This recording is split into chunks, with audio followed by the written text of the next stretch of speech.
जय हिंद फ्रेंड्स, हिंदी वाला YouTube channel में आपका स्वागत है। साथियों, पिछले वीडियो में हमने द्विगु समास की डिटेल से चर्चा की, बहुत सारा उदाहरण पर डिस्कस किए। अब द्वंद्व समास के बारे में चर्चा करते हैं। तो द्वंद्व समास का परिभाषा पर गौर करेंगे। वैसे समासिक शब्द जिनके दोनों पद प्रधान होते हैं द्वंद्व समास कहलाता है। यानी कि जिस समास का दोनों पद, पूर्व पद एवं उत्तर पद, दोनों ही पद प्रधान हो, वो द्वंद्व समास कहलाएगा। और इस समास के बारे में बताया जा रहा है कि इनका विग्रह करने पर, जब इसको विग्रह किया जाएगा तो इसके बीच लगे योजक चिन्ह समस्त पद से हट जाता है। अर्थात द्वंद्व समास में योजक चिन्ह लगे होते हैं। हालांकि यह जरूरी नहीं है, कहीं कहीं योजक चिन्ह नहीं भी लगे होते हैं तो उसे अपवाद स्वरूप माना जाएगा, लेकिन अधिकतर में योजक चिन्ह लगे होते हैं। तो जब इसका विग्रह करते हैं तो योजक चिन्ह हट जाता है और इसका समस्त पद लिखा जाता है विग्रहित रूप में। जैसे नदी नाले, तो नदी और नाला। पाप पुण्य, पाप और पुण्य। द्वंद्व समास बहुत ही सरल है। सुख दुख, तो सुख और दुख। गुण दोष, गुण और दोष। देश विदेश, देश और विदेश। यहाँ से योजक चिन्ह हट के इसके स्थान पे और का प्रयोग हो रहा है इसके विग्रहित रूप में। ऊंच ऊंच नीच, ऊंच और नीच। आगे पीछे, आगे और पीछे। नाक कान, नाक और कान। आचार विचार, आचार और विचार।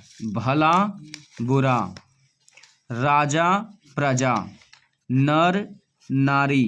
खरा खोटा। राधा श्याम। सीता राम। ठंडा गरम। मोल तोल या तोल मोल। उतार चढ़ाव। तन मन। अपना पराया। छल कपट। गंगा यमुना। लाभ हानि। शुभ लाभ। दाल भात। लोटा डोरी। आगे पीछे। गुरु शिष्य। जीवन मरण। रिद्धि सिद्धि। इसी तरह माता पिता, भाई बहन, भैया भाभी, दादा दादी, नाना नानी, चाचा चाची, ये सभी जितने भी शब्द हैं इसमें द्वंद्व समास होते हैं। और द्वंद्व समास की विशेषता है कि इसके दोनों पद ही प्रधान होते हैं। कुछ अपवाद स्वरूप देखते हैं। अपवाद जैसे धर्माधर्म। यहाँ धर्माधर्म एक साथ लिखा हुआ है, इसका सीधा सा मतलब है कि धर्म और अधर्म। यहाँ योजक चिन्ह नहीं दिया हुआ है, इसलिए ऐसा ना सोचे कि जिसमें योजक चिन्ह होगा वही द्वंद्व समास हो सकता है। ये अधिकतर में योजक चिन्ह होता है, लेकिन कुछ कुछ अपवाद में ऐसे भी आएंगे जिसमें जो समस्त पद होगा लेकिन उसमें योजक चिन्ह का प्रयोग नहीं किया होगा। जैसे धर्माधर्म, तो इसका सीधा सा अर्थ है, इसका जब विग्रह करते हैं तो वो पता चलता है कि धर्म और अधर्म। तो धर्म और अधर्म क्या हो गया? द्वंद्व समास। उसी तरह लाभालाभ, तो लाभ और अलाभ। अलाभ बोले तो हानि, यानी कि लाभ और हानि, तो इसमें भी द्वंद्व समास है। फिर पापा पाप, पाप और अपाप। पाप और अपाप। अपाप यानी कि पुण्य, जो पाप नहीं है, तो पाप और पुण्य, तो इसमें भी द्वंद्व समास है। कर दिया था। बहुब्रीहि समास को समझते हैं। बहुब्रीहि समास जो सभी समासों के ऊपर हावी होता है, सभी समास में सबसे बड़ा, सबसे प्रसिद्ध। तो वैसा समास जिसके समस्त पद अपने सामान्य अर्थ को छोड़कर किसी विशेष अर्थ को धारण करे। इसका परिभाषा है कि वैसा समास जिसके सभी पद, यानी कि दोनों पद, पूर्व पद और उत्तर पद, दोनों ही पद अपने अपने अपने अर्थ को छोड़ करके किसी विशेष अर्थ यानी तीसरे अर्थ को धारण करे, अपने सामान्य अर्थ को छोड़कर किसी विशेष अर्थ को धारण करे या बतलावे, बहुब्रीहि समास कहलाता है। दूसरे शब्दों में इसे परिभाषित करते हुए कह सकते हैं, दूसरे शब्दों में कि वैसे समास जिनके पूर्व एवं उत्तर दोनों ही पद अप्रधान होते हैं। याद रहे, यहाँ से ऑब्जेक्टिव पूछा जाता है कि किस समास के दोनों पद अप्रधान होते हैं। तो वैसे समास जिनके पूर्व एवं उत्तर दोनों पद अप्रधान होते हैं तथा इसके स्थान पर किसी तीसरे या अन्य पद की प्रधानता होती है, बहुब्रीहि समास कहलाता है। जैसे लंबोदर यानी लंबा है उदर यानी पेट जिनका, अर्थात गणेश, लंबोदर। तो लंबोदर दोनों जिसका विग्रह करे तो लंबा जोड़ उदर, तो ना यहाँ पे लंबा की प्रधानता रही और ना ही उदर की प्रधानता रही। इन दोनों पदों के स्थान पे तीसरा पद अर्थात गणेश का आगमन हो गया, उनकी प्रधानता हो गई, तीसरे पद अन्य पद प्रधान हो गया, इसलिए लंबोदर बहुब्रीहि समास है। दशानन, तो 10 हैं आनन जिनके, चूंकि यहाँ पहला पद संख्यावाची भी है, दशा यानी 10, तो इसे हम द्विगु समास नहीं कर सकते हैं। क्यों? क्योंकि इसमें तीसरे पद की भी प्रधानता हो रही है, क्योंकि दशानन जैसे ही बोलते हैं और इसका विग्रह करते हैं 10 हैं आनन जिनके, अर्थात रावण, यहाँ तीसरे पद की प्रधानता हुई। अब ये कैसे तय करें कि दशानन में द्विगु समास है या बहुब्रीहि समास? इस बारे में बहुब्रीहि समास के अंत में इसके बारे में खंडन करेंगे। चक्रपाणि, अपने पाणी, पाणी यानी हथेली, अपने हाथ में चक्र को धारण करने वाले, चक्रपाणि। तो चक्रपाणि अर्थात कृष्ण या भगवान विष्णु, कृष्ण या भगवान विष्णु, तो ये दोनों क्या है, यहाँ तीसरे पद की प्रधानता हो रही है, इसलिए चक्रपाणि में बहुब्रीहि समास होगा।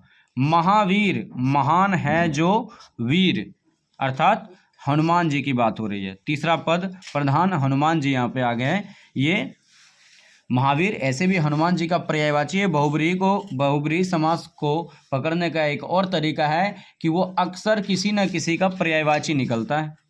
फिर चतुर्भुज, 4 हैं भुजाएं जिनकी, जैसे विष्णु या ब्रह्मा जी। प्रधानमंत्री, मंत्रियों में जो प्रधान है, मंत्रियों में प्रधान है जो प्रधानमंत्री, यानी कि सभी मंत्रियों का हेड। यहाँ तुलना भी हो रहा है, एक अन्य मंत्री से प्रधानमंत्री की तुलना भी हो रही है। उस दृष्टिकोण से देखें तो यह कर्मधारय समास भी है, लेकिन कर्मधारय होते हुए भी यह बहुब्रीहि है। फिर पंकज, पंक यानी कीचड़ में जन्म लेने वाला, अर्थात कमल की बात की जा रही है, यानी कि तीसरे पद कमल की प्रधानता हो रही है, इसलिए पंकज में बहुब्रीहि समास है। फिर गिरिधर, गिरि पर्यायवाची है पर्वत का, और गिरि को धारण करने वाले अर्थात कृष्ण।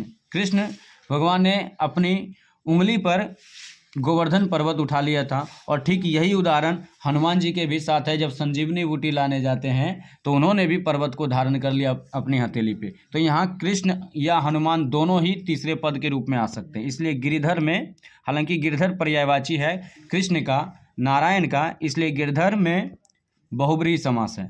पीताम्बर, पीला है अंबर जिनका, या पीले वस्त्र को धारण करने वाले भगवान विष्णु या कृष्ण।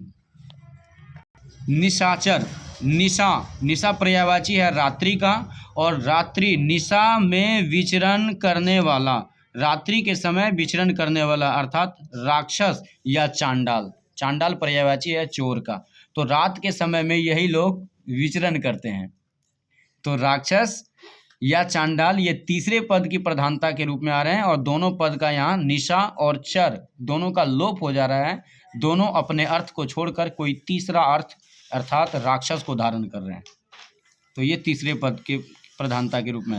फिर चौलड़ी, यानी कि 4 लड़ियाँ हैं जिनमें, अर्थात माला, कोई भी माला उसमें 4 लड़ियाँ हैं, तो ये चौलड़ी में भी बहुब्रीहि समास। त्रिलोचन, लोचन पर्यायवाची है आँख का, नयन का, तीन हैं लोचन जिनके, अर्थात किनके बारे में बात किया जा रहा है, भगवान शिव के बारे में बात किया जा रहा है, तो ये त्रिलोचन। चंद्रमौली, चंद्र है मूल पर, मूल यानी शिखर, चोटी पर जिनके, जिनके शिखर पर, जिनके चोटी पर, जिनके मूल पर, मौली पर चंद्रमा विराजमान है, अर्थात शिव। यहाँ भी तीसरे पद की प्रधानता हो रही है, इसलिए चंद्रमौली में भी बहुब्रीहि समास होगा। फिर है विषधर, विष को धारण करने वाला, तो विष को धारण करके कौन रखता है, तो सर्प, सांप विष को धारण करता है, यानी यहाँ भी तीसरे पद की प्रधानता। या विष धारण या विषधारी के रूप में नीलकंठ अर्थात भगवान शिव को भी जाना जा सकता है, तो उस दृष्टिकोण से भी देखें तो यह बहुब्रीहि समास होगा। फिर है मृगेंद्र, मृग यानी हिरण, मृगों का इंद्र यानी कि मृगों पर, हिरणों के झुंड पर राज करने वाला राजा कौन, सिंह यानी शेर, तो शेर भी यहाँ तीसरे पद की प्रधानता के रूप में उपस्थित हुआ है। घन श्याम, घन पर्यायवाची है बादल का जो काला होता है, तो घन के समान श्याम है जो, यानी कि घन के समान बादल के स्वरूप काले हैं जो, अर्थात कृष्ण, यहाँ भी तीसरे पद की प्रधानता हो रही है। मृत्युंजय, मृत्यु को जीतने वाला या मृत्यु पर विजय प्राप्त करने वाला मृत्युंजय कहलाता है, और मृत्युंजय अर्थात शंकर, मृत्यु को जीतने वाला अर्थात भगवान शिव, तो यहाँ भी ये तीसरे पद की प्रधानता के रूप में आए हैं। चतुरानन, चार हैं आनन, आनन अर्थात सिर जिनके, अर्थात ब्रह्मा जी। नीलकंठ, नीला है कंठ जिनका, अर्थात शिव। पंचानन, पांच हैं आनन जिनके, अर्थात हनुमान, पंचमुखी हनुमान। एक दंत, एक दांत वाले, एक दंत वाले अर्थात गणेश। हंस वाहिनी, हंस है वाहन जिनका, अर्थात माँ सरस्वती। वीणा पाणी, वीणा को धारण करने वाली अर्थात सरस्वती।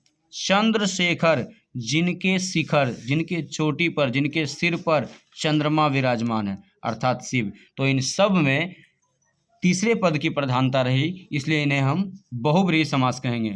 नोट में कुछ बातें लिखी है कि यदि किसी समासिक शब्द का प्रथम पद संख्यावाची विशेषण हो, यानी कि पहला पद संख्यावाची हो परंतु वे दोनों पद आपस में मिलकर कोई तीसरा अर्थ भी प्रकट कर रहा हो, तो उस स्थिति में वे द्विगु समास होते हुए भी, द्विगु समास होने के बावजूद भी वे बहुब्रीहि समास कहलाएंगे, यानी उन्हें बहुब्रीहि समास माना जाएगा। जैसे चतुरानन, यानी कि चार हैं आनन जिनके, अर्थात ब्रह्मा जी, तो उस हिसाब से यहाँ तीसरा पद प्रधान हो रहा है। और चूंकि चतुर यानी कि चार संख्यावाची है, तो संख्यावाची होते हुए चूंकि इसमें तीसरा पद प्रधान हुआ, इसलिए यह बहुब्रीहि समास होगा। दशानन, 10 हैं आनंद जिनके, अर्थात 10 संख्यावाची है, परंतु यहाँ पर तीसरे पद रावण के रूप में प्रधानता आ रही है, इसलिए दशानन में भी बहुब्रीहि समास होगा। फिर पंचमुख, 10 भुज यानी कि 10 भुजाओं वाली, अर्थात माँ दुर्गा, चूंकि 10 संख्यावाची है लेकिन यहाँ दुर्गा के रूप में तीसरे पद की प्रधानता हो रही है। जैसे ही 10 भुज बोल रहे हैं तो 10 भुजाओं वाली जैसे रुकते हैं तो पता चलता है कि यहाँ माँ दुर्गा का बात किया जा रहा है, इसलिए यानी कि तीसरे पद की प्रधानता हो रही है, इसलिए 10 भुज में भी बहुब्रीहि समास है।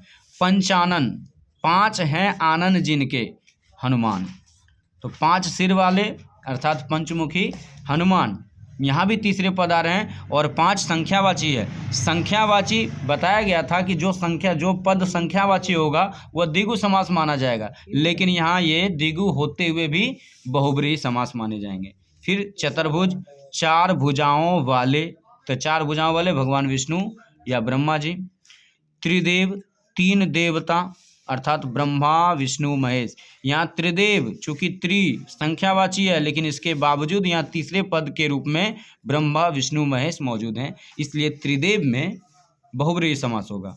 त्रिनेत्र, 3 नेत्र यानी नयन वाले अर्थात महाकाल या शिव, तो त्रि संख्यावाची है, इसके बावजूद ये तीसरे पद की प्रधानता को भी दर्शा रहा है, इसलिए बहुब्रीहि समास होगा। त्रिलोकी, तीनों लोकों के नाथ या तीनों लोकों के पालन करता, जैसे भगवान विष्णु या शिव, तो त्रिलोकी में भी बहुब्रीहि समास। पांचाली, पांचाल देश की राजकुमारी, पांचाली यानी कि 5, यहाँ भी संख्यावाची आ रहा है, लेकिन पांचाल देश की राजकुमारी या पांचाल देश की राजकन्या अर्थात द्रौपदी की बात की जा रही है। द्रौपदी यहाँ तीसरे पद की प्रधानता के रूप में मौजूद है, इसलिए पांचाली में भी बहुब्रीहि समास होगा।